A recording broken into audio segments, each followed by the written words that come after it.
Hi, I am Harsh and this is the 9th video of our Java series. And in the previous video we discussed about control flow statements और उसके बाद हमने if statement के सारे types पढ़े थे. और in this video now we are going to see some more practical questions of if statement. और उससे पहले हम लोग जानेंगे कि कैसे हम console के थ्रू यूज़र से इनपुट ले सकते हैं. So before doing practical questions, we are now going to learn how to take input from the user through the console. So till now we are directly providing the value of variable in our code, but what to do if we want to take input from user at runtime? तो अभी तक तो हम क्या कर रहे थे कि कंपाइल टाइम जब हम हमारा कोड लिख रहे थे तो हम वहीं पे ही डायरेक्ट वैल्यू दे रहे थे, जैसे int num equals to 10, int num2 equals to 20, तो हम वहाँ पे डायरेक्ट वैल्यू दे रहे थे. बट अब हम क्या करेंगे कि अब हम यूज़र से वैल्यू लेंगे at run time. So in Java you can take input from the user through the console using the scanner class, and it is a part of java.util package, and the scanner class provides methods to read different types of input such as string, integer, boolean values and floating point numbers. तो जावा में हम लोग scanner class का use करते हैं. Scanner class का use यही है कि हम कंसोल के थ्रू यूज़र से इनपुट ले सकते हैं. And using the scanner class, it makes it easy to read different types of input from the user in the console-based Java application. Now here are the steps to take input from the user. The first one is we have to import the scanner class. तो अभी हमने यहाँ पे देखा कि it is a part of java.util package. तो इस package को हमको import करना पड़ेगा जिस भी प्रोग्राम में हम scanner class का यूज़ कर रहे हैं. Now the second thing is scanner is a class, so we have to create an instance of scanner class to read input from standard input stream, that is our keyboard. So we have to create an object of scanner class. अभी तक हमने class object नहीं पढ़ा है तो आपको detail में अभी इसको जानने की ज़रूरत नहीं है. अभी आपको बस ये स्टेप्स ध्यान रखनी है कि हमको सबसे पहले इंपोर्ट करना है स्कैनर क्लास को. उसके बाद हम उसका एक ऑब्जेक्ट क्रिएट करेंगे and by using that object हम क्या करेंगे, इसके मेथड्स को कॉल करेंगे जिस भी टाइप का हम इंपुट जो चाहते हैं उसके लिए. So here are some common methods of scanner class. The first one is next int method. तो हमने पढ़ा था कि मेथड्स जो होते हैं it is followed by circular brackets. तो ये जो है ये नेक्स्ट इंट जो है ये मेथड का नाम है and this is in camel case, क्योंकि हमने पढ़ा था कि वेरिएबल और मेथड का नाम हम कैमल केस रूल का फॉलो करते हैं और a method is followed by circular brackets. So this method is used to read an integer from the console. Next float method is used to read a float value. Then next double, next boolean, next line और next ये हम बाद में पढ़ेंगे जब हम string पढ़ लेंगे, बट बाकी सारे हम ये मेथड्स अभी डिस्कस करेंगे. और कैरेक्टर इनपुट कैसे लेते हैं वो भी हम जब स्ट्रिंग पढ़ेंगे तब हम डिस्कस करेंगे. So right now we are going to see an example of how to create and use scanner class. तो सबसे पहले हम क्या करेंगे, प्रोग्राम में सबसे ऊपर हम इम्पोर्ट स्टेटमेंट का यूज़ करेंगे to import our package and the class. So import java.util .scanner. अब scanner is a class, that is why the first letter is capital and semicolon. तो this line is for importing scanner class.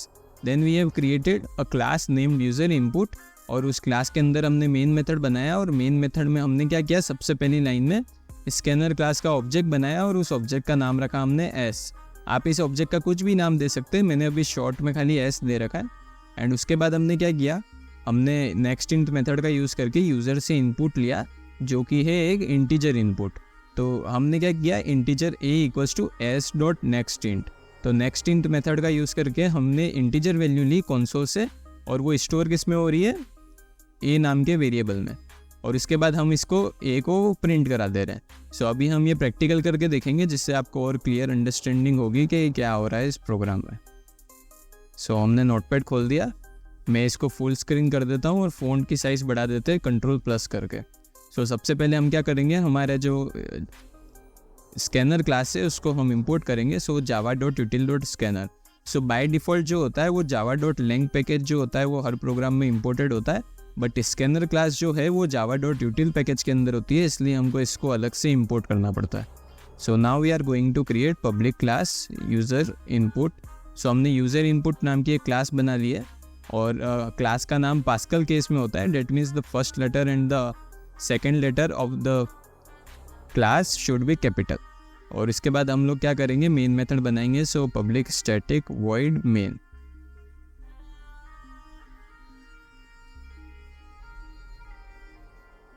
और अब हम क्या करेंगे, scanner class का एक object बनाएंगे स्कैनर, और इसका नाम हम दे देते हैं SC, और उसके बाद न्यू स्कैनर और system dot in. So this is how you create a scanner class object. अब इसके बाद हम क्या करेंगे, यूज़र से इनपुट लेंगे। So int num equals to SC dot next int. So next int method का यूज़ करते हैं हम टू टेक इंटीजर इनपुट, और उसके बाद हम इसको प्रिंट करा देते हैं user entered integer value.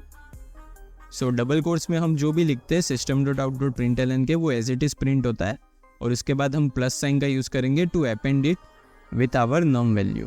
So ये जो नम वैल्यू है ये इसके साथ अपेंड हो जाएगी, और इसके बाद हम यहाँ पे एक गैप दे देते हैं। सो अब इसको हम सेव करेंगे with the name user input dot Java. So हमने हमारी फाइल सेव कर दी है। अब इसको हम कमांड प्रॉम्प्ट में रन करके देख लेते हैं। सो कमांड प्रॉम्प्ट में आपको जहाँ पे भी आपकी फाइल सेव करी है आपको वहाँ पे मूव करना है। So we are going to navigate inside Java course practical folder, और यहाँ पे हम सबसे पहले हमारे प्रोग्राम को कंपाइल करेंगे। So Java C user input dot Java. So our program compiled without any error, और इसके बाद हम सिंपली क्या करेंगे, इसको रन कर देंगे। तो रन करने के बाद आपको दिख रहा होगा यहाँ पे कर्सर आ रहा है, that means it is asking you to give a value. तो हम यहाँ पे वैल्यू दे देते हैं 5, और आप उसके बाद जब एंटर दबाओगे सो आपको यहाँ पे दिख रहा है user entered integer value is 5। So अभी हम क्या करेंगे, इसको अच्छे से हम क्या करते हैं, यूज़र इनपुट लेने के लिए हम इसके ऊपर एक स्टेटमेंट प्रिंट करा देते हैं system dot out dot print LN का यूज़ नहीं करेंगे because we want cursor on the same line. और उसके बाद हम लोग क्या करेंगे, यहाँ लिखेंगे एंटर योर वैल्यू, और इसको मैं सेव करके आपको रन करके दिखाता हूँ कि क्या हो रहा है यहाँ पे। आप कोड भी देखो साथ साथ में, फिर मैं आपको समझाऊंगा क्या हो रहा है। सो सबसे पहले हम कंपाइल कर देंगे, उसके बाद हम जब इसको रन करेंगे तो now it is going to ask to give a value. जो हमने यहाँ पे system dot out dot print लिखा, अगर हम यहाँ प्रिंट एलन कर देते तो ये कर्सर जो आपको अभी यहाँ पे ब्लिंक होता दिख रहा है, ये नेक्स्ट लाइन पे ब्लिंक होता, बट हम चाहते हैं कि वो वैल्यू यहीं पे ही प्रोवाइड करे इसी लाइन में, तो इसलिए हमने यहाँ पे प्रिंट स्टेटमेंट का यूज़ किया है। और उसके बाद हम नेक्स्ट लाइन पे जो स्टेटमेंट लिखा है जिसकी वजह से यहाँ पे ये कर्सर ब्लिंक हो रहा है कि it is demanding a value from you. So हमने 100 डाला और एंटर दबाया, तो user enter integer value is 100। अगर आप इंटीजर के अलावा और कोई वैल्यू दोगे तो ये यहाँ पे अभी एरर दे देगा, बिकॉज हमने एक्सेप्शन हैंडलिंग अभी तक पढ़ा नहीं है, that's why it is terminating the program. तो अगर आप यहाँ पे इंटीजर वैल्यू नहीं दोगे तो वो एरर देके आपका प्रोग्राम जो है वो एग्जिट हो जाता है, और इस चीज़ को रोकने के लिए हम एक्सेप्शन हैंडलिंग का यूज़ करते हैं जो हम आगे जाके पढ़ेंगे। सो अभी तक हमने इंटीजर वैल्यू का देख लिया, अब हम बूलियन और बाकी सारी वैल्यूज़ का देख लेते हैं फटाफट।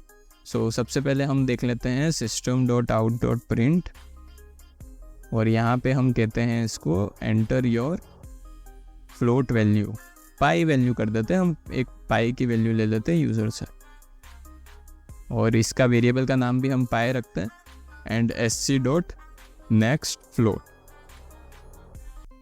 And the last one is boolean. So system dot out dot print enter your boolean value. So int, और इसका नाम हम रख देते हैं data equals to SC dot next boolean. So boolean value true या फॉल्स होती है तो वो हम अभी जब रन टाइम पे होंगे तो पास करके देखेंगे, और हमको 3 वैल्यूज प्रिंट करानी है। The first enter your pi value, user entered pi value, और यूज़र एंटर्ड boolean वैल्यू, और यहाँ पे हमको वेरिएबल का नाम चेंज करना पड़ेगा pi, and here data. Now we are going to save it and compile it again.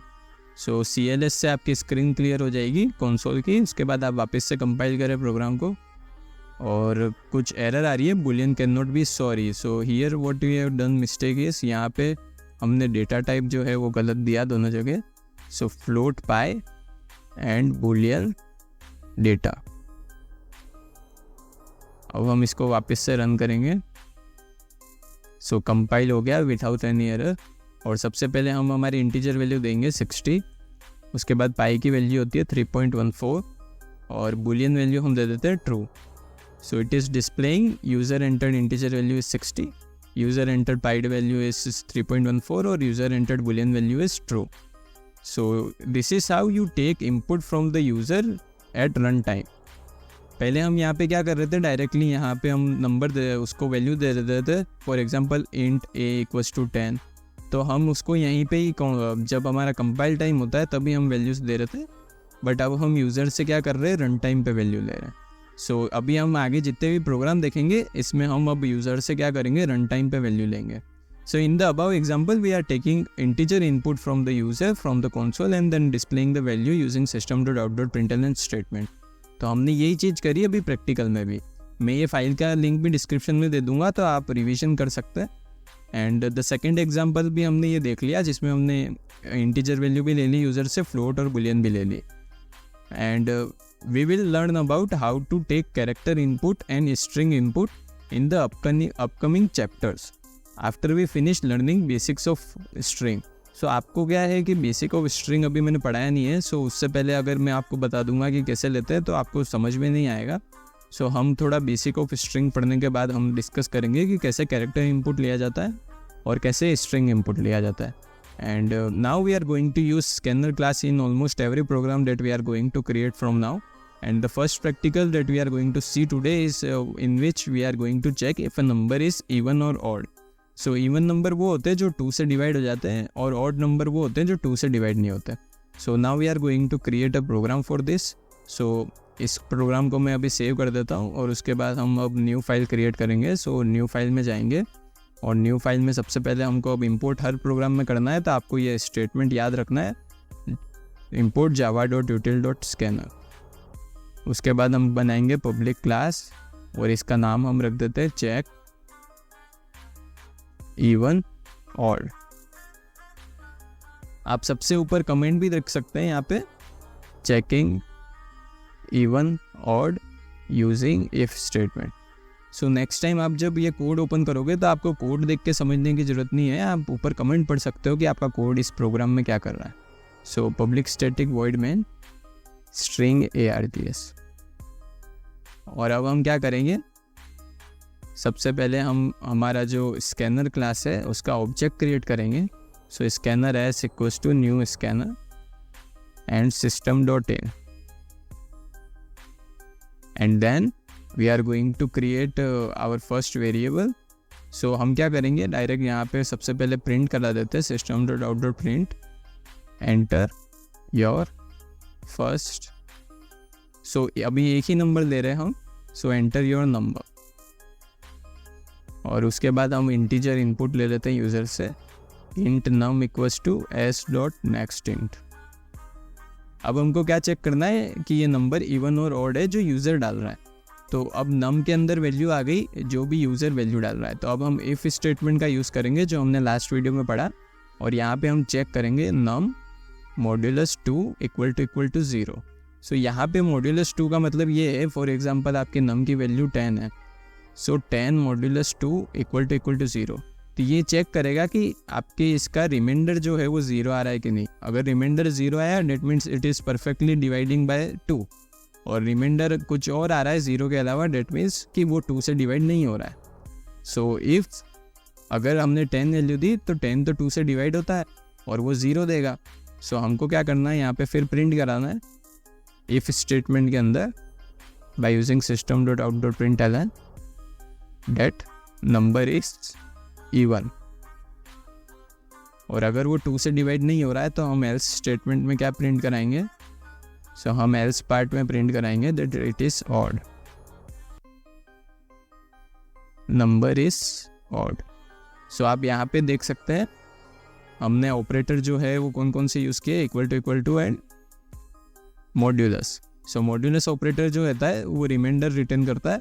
अगर हम यहाँ डिवाइड करते हैं तो फिर वो हमको क्वोशिएंट देता है, पर हमको अभी डिमांड किसकी है, रिमाइंडर की. So that is why we are using modulus. So num modulus 2 equal to 0. अगर यहाँ पे वैल्यू कुछ और होती, फॉर एग्जांपल यहाँ पे 15 होता, सो 2 7 जा क्या होता है 14 होता है, तो 1 जो है वो बच जाता. तो तो रिमाइंडर 1 आता है and 1 is not equal to 0, तो वो एल्स पार्ट में जाता है और क्या प्रिंट कराता है, नंबर इज़ ऑड। सो इसको हम अभी सेव कर लेते हैं और ये मैं कमेंट सेक्शन अभी हटा देता हूँ यहाँ से। सो कंट्रोल के साथ एस दबाओगे and check even odd dot Java. अब हम इसको कंसोल पर रन करके देख लेते हैं। Java c check even odd dot Java and now we are going to run our program. अगर कोई एरर होती है तो आप कंपाइल करते तब एरर आ जाती है। सो अब हम यूज़र से वैल्यू लेंगे। सो for example 15, so number is odd. और अब हम कोई और वैल्यू देते हैं जो 2 से डिवाइड होती है, for example 24, so number is even. आप अभी कोई भी नंबर दोगे तो वो आपको रिटर्न करेगा। 2 दोगे या 5 दोगे तो वो आपको सारी वैल्यूज़ यहाँ पे देगा कि वो नंबर इवन है या ऑड है। अगर आपको यहाँ पे नंबर की वैल्यू प्रिंट करानी है जो यूज़र डाल रहा है, तो आपको यहाँ क्या करना है, नम प्लस, और यहाँ पे भी नीचे नम प्लस इज ऑड। सो अब हम इसको सेव करके एक बार वापस से कंपाइल करके रन करेंगे। सो अब आप यहाँ पे देखोगे, फॉर एग्जांपल हमने वैल्यू दी 10, so 10 is even, then 25, so 25 is odd, 3 is odd. So आप यहाँ पे देख सकते हो। अब हम डायरेक्ट वैल्यू यहाँ पे प्रिंट करा रहे हैं, हम मैसेज पूरा प्रिंट नहीं करा रहे, नंबर इज इवन, हम डायरेक्ट नंबर की वैल्यू प्रिंट करा रहे हैं। So to print the value of you have to write like this. So ये हमारा फर्स्ट प्रोग्राम कंप्लीट हो गया। अगर आपको कोई डाउट है इसमें तो मेरे को कमेंट सेक्शन में पूछ सकते हैं कि कोई चीज़ आपको समझने में प्रॉब्लम आ रही है।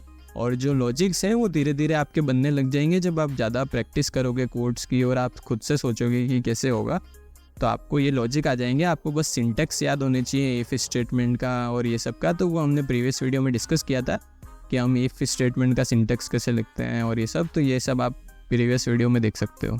सो the second practical that we are going to see today is to check if the user is eligible to vote और नॉट। सो वोटिंग की जो एज होती है इंडिया में वो होती है, मिनिमम एज आपकी होनी चाहिए 18। सो हम उसी से रिलेटेड प्रोग्राम बनाएंगे। सो सबसे पहले हम कमेंट लिख लेते हैं, to check if user is eligible to vote, and we are going to import scanner class. So import java.util.scanner, and we are going to create our class, public class check vote. आप कुछ भी नाम दे सकते हो जिससे आपको पता चल रहा है कि इस क्लास में क्या हो रहा है, and public static void main.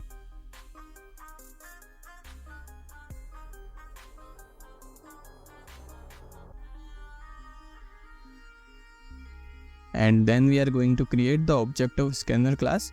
तो आप जितनी ज़्यादा खुद से प्रैक्टिस करोगे प्रोग्रामिंग की, तो आपको ये जो सिंटेक्स हैं सारे, और साथ ही साथ आपको क्या करना है हर लाइन में, तो ये चीज़ आपको खुद से आने लग जाएंगी। अभी आपको शायद प्रॉब्लम हो रही हो कि मैं कैसे लिखूँ और देख के, अगर आप अभी देख के भी कर रहे हो तो कोई बात नहीं, धीरे धीरे आपको ये जो लाइन्स हैं, ये जो चीज़ें याद करने की ज़रूरत है वो अपने आप याद आ जाएंगी आपको। जैसे सिंटेक्स जो होता है वो हमेशा आपको याद रखना चाहिए। सो ये चीज़ें आपको धीरे धीरे आप जब प्रैक्टिकल्स करोगे तो आपको याद होंगी। आपको हमेशा प्रैक्टिकल खुद से परफॉर्म करना है, आपको देख के प्रैक्टिकल नहीं आएगा। सो अगर आप ये वीडियो देख देख के अगर साथ में प्रैक्टिकल परफॉर्म कर रहे हो तो उससे आपके डाउट्स क्लियर होंगे और आपकी प्रोग्रामिंग में जो अपनी स्किल्स है वो एनहांस होंगी। सो हमने सबसे पहले हमारा ऑब्जेक्ट बना दिया स्कैनर क्लास का। अब हम क्या करेंगे, यूज़र से इनपुट लेने से पहले हम एक मैसेज प्रिंट कराएंगे, system.out.print enter your age. So user अपनी एज डालेगा यहाँ पे, और हमने वेरिएबल का नाम भी एज ही रखा है, एंड नेक्स्ट इंट। सो अब हम क्या चेक करेंगे, if age is greater than equals to 18। So अगर 18 से ज़्यादा हुई या 18 के बराबर हुई तो हमको क्या प्रिंट कराना है, एलिजिबल टू वोट, और एल्स पार्ट में हम लोग प्रिंट करा देंगे नॉट एलिजिबल टू वोट।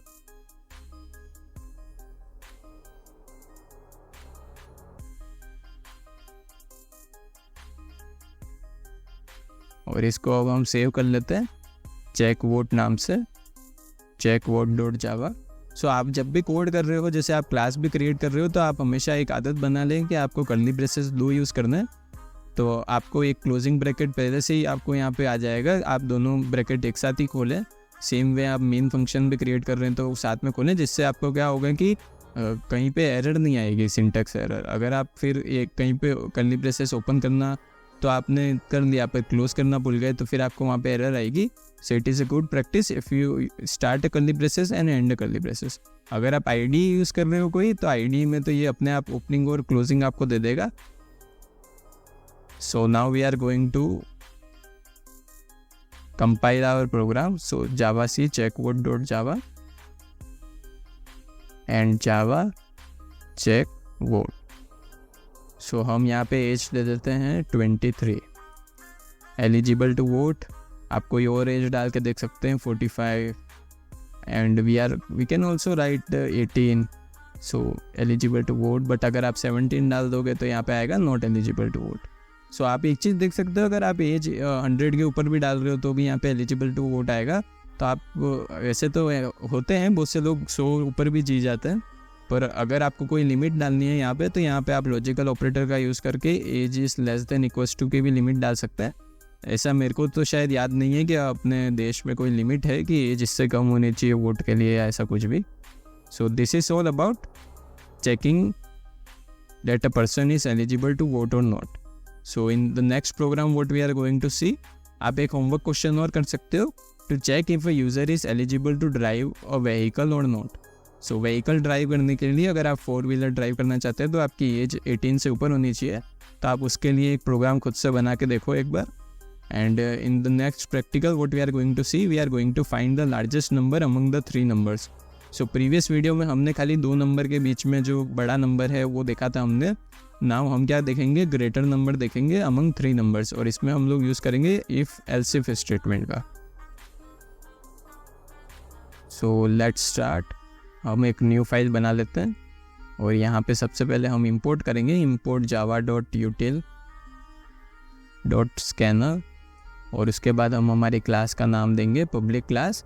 और यहाँ पे हम चेक कर रहे हैं लार्जेस्ट नंबर, तो हम इसका नाम दे देते हैं लार्जेस्ट नम। और उसके बाद हम यहाँ पे एक मेन फंक्शन बनाएंगे पब्लिक स्टैटिक वॉइड मेन।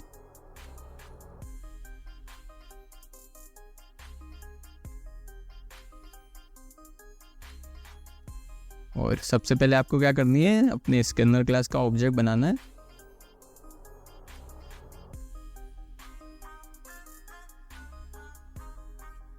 और उसके बाद हम प्रिंट कराएंगे enter your 3 numbers, then int num1, या फिर n1 शॉर्ट लिख लेते हैं यहाँ पे अभी हम, n1 equals to next int, और इसी को कॉपी कर लेते हैं हम, और यहाँ पे हम n2 और n3 दे देते हैं। सो हमने 3 नंबर ले लिए यूज़र से। अब हम हमारे इफ़ स्टेटमेंट का यूज़ करेंगे। सबसे पहले चेक करेंगे if n1 is greater then n2। And operator का यूज़ करेंगे हम, जो कि लॉजिकल ऑपरेटर होता है, जिसकी कंडीशन ये होती है कि उसके राइट तरफ की जो कंडीशन है और लेफ्ट तरफ की जो कंडीशन है दोनों ट्रू होनी चाहिए, तभी वो अंदर जाएगा। सो अगर n1 n2 से बड़ा है और n3 से बड़ा है तो ही वो अंदर जाएगा।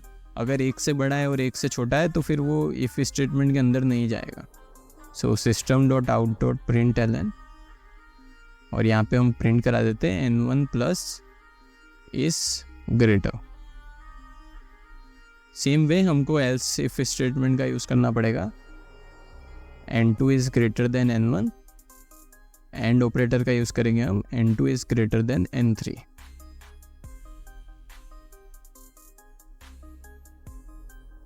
और यहाँ पे हम इसी को कॉपी कर लेते हैं और यहाँ पे हम प्रिंट करा देते हैं n2 को। और एल्स स्टेटमेंट में अगर n1 बड़ा नहीं है n2 बड़ा नहीं है, मतलब कौन सा बड़ा है नंबर, n3। सो यहाँ पे हम n3 को प्रिंट करा देते हैं।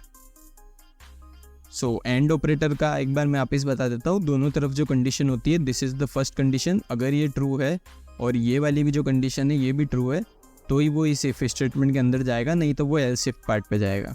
डेट मीन्स ये वाली अगर फॉल्स हो रही है, तो अगर ये वाली कंडीशन अगर ट्रू हो रही है तो वो इसके अंदर वाला स्टेटमेंट प्रिंट करा के वो पूरा बाहर आ जाएगा। बाकी के स्टेटमेंट्स ये जो हैं एल्स इफ और एल्स वाले, ये दोनों एग्जीक्यूट नहीं होंगे।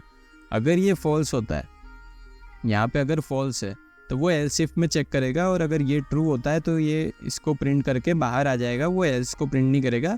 ये एक बार ट्रू हो गया और ये स्टेटमेंट रन हो गया तो ये क्लोजिंग ब्रैकेट के बाद ये वाले ब्रैकेट जो होता है ये एग्जीक्यूट होता है, या फिर एल्स स्टेटमेंट के बाद कोई यहाँ पे हमने स्टेटमेंट लिख रखा है प्रिंट का, या फिर हम और कुछ लॉजिक लिख रहे हैं तो वो एग्जीक्यूट होगा।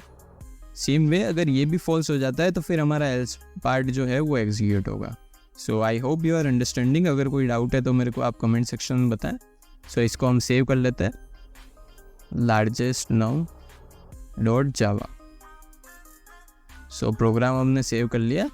अब इसको हम एक बार स्क्रीन क्लियर कर देते हैं। अब सबसे पहले हम कंपाइल करेंगे।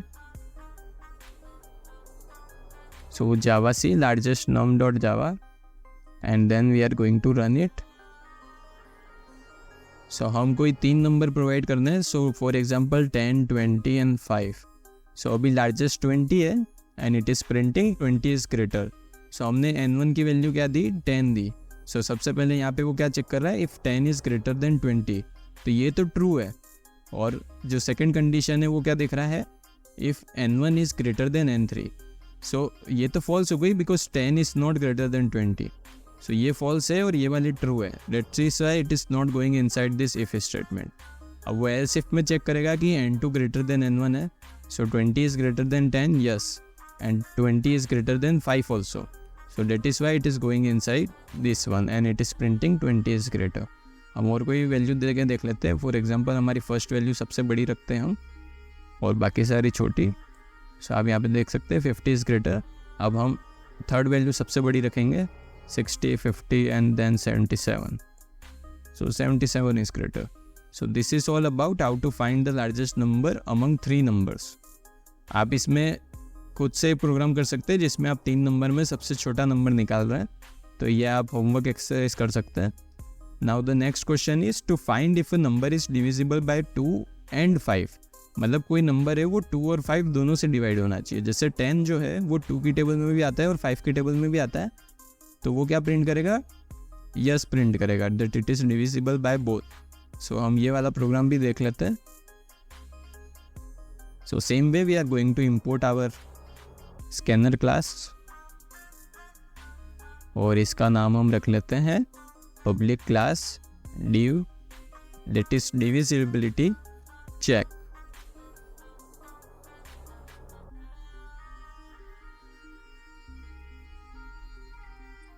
सो अगर आप मेरे साथ साथ नोटपैड में कर रहे हैं ये और कोई आईडी का यूज़ नहीं कर रहे हैं तो आपको जो बेसिक सिंटेक्स है ये जल्दी याद होगा।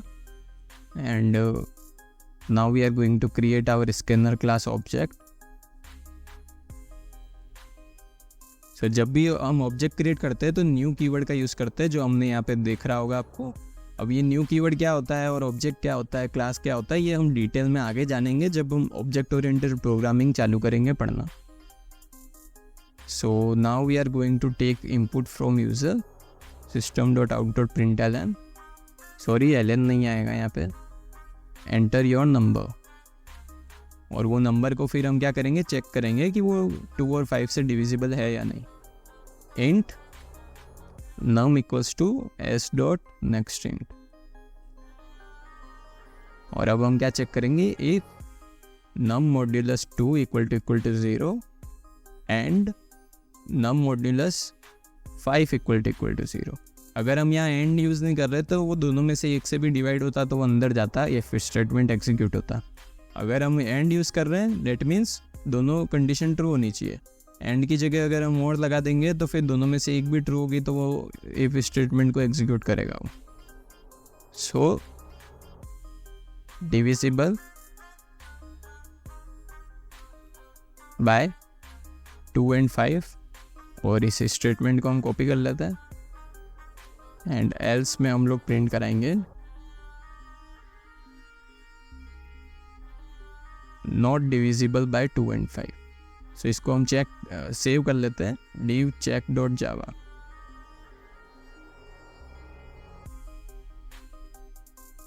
अब हम इसको कंपाइल और रन करेंगे। So div check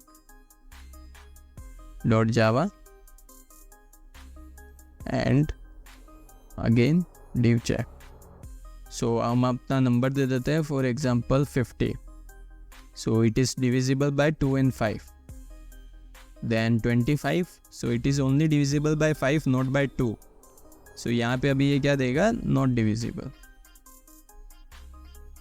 then 10 divisible by 2 and 5. अगर 5 देंगे हम, नॉट डिविजिबल. सो आप ऐसे खुद से नंबर डाल डाल के चेक कर सकते हैं. सो ये हो गया हमारा 4th प्रैक्टिकल आज का.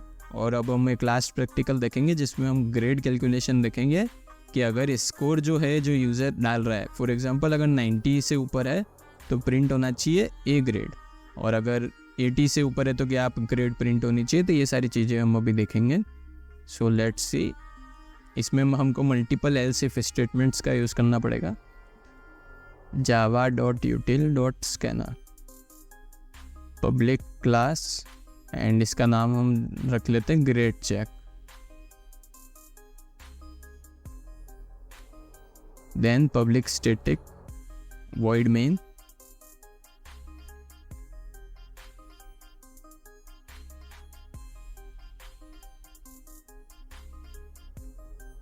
और यहाँ पे हम पहले ऑब्जेक्ट बनाएंगे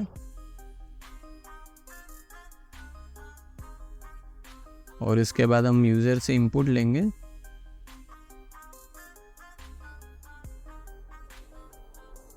एंटर योर ग्रेड, या फिर स्कोर भी लिख सकते हो. हम स्कोर ले रहे हैं इसलिए enter your score. And int score ही नाम रखते हैं इसका हम. And s dot next int.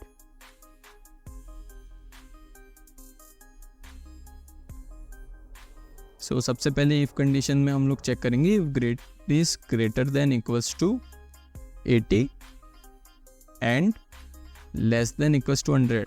क्योंकि अगर किसी ने 100 से ऊपर स्कोर डाला तो भी यहाँ पे ग्रेड ए प्रिंट हो जाएगी, इसलिए हमको 2 कंडीशन यहाँ पे देनी पड़ेंगे.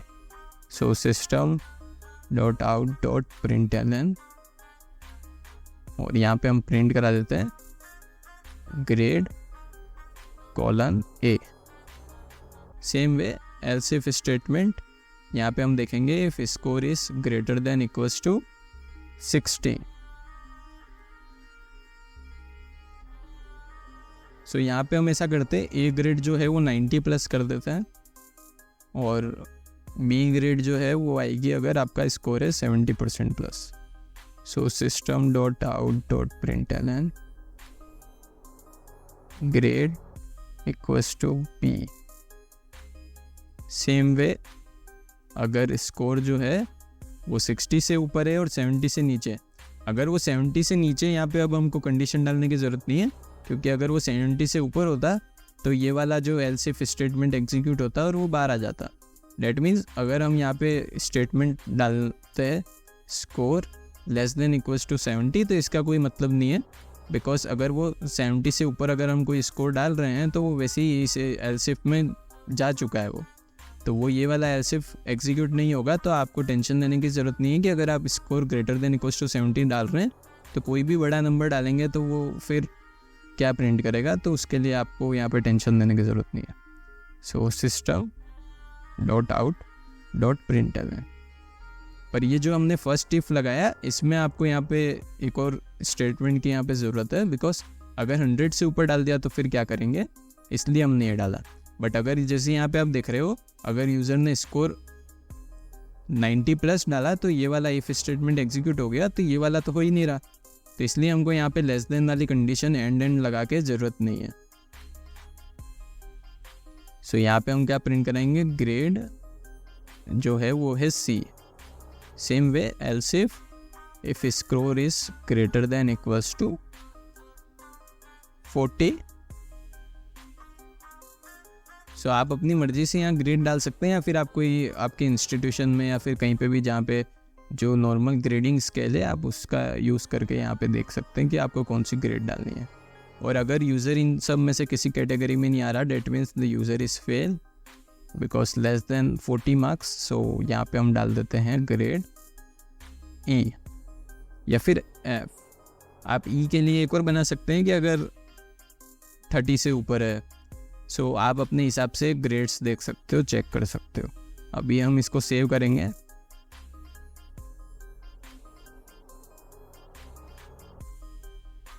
सो ग्रेड चेक डॉट जावा। अब हम इसको रन करेंगे। मैं स्क्रीन क्लियर कर देता हूँ। Java c grade check dot Java.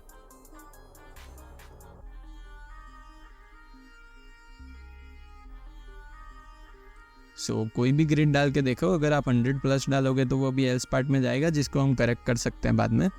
But अभी हम मान लो 95।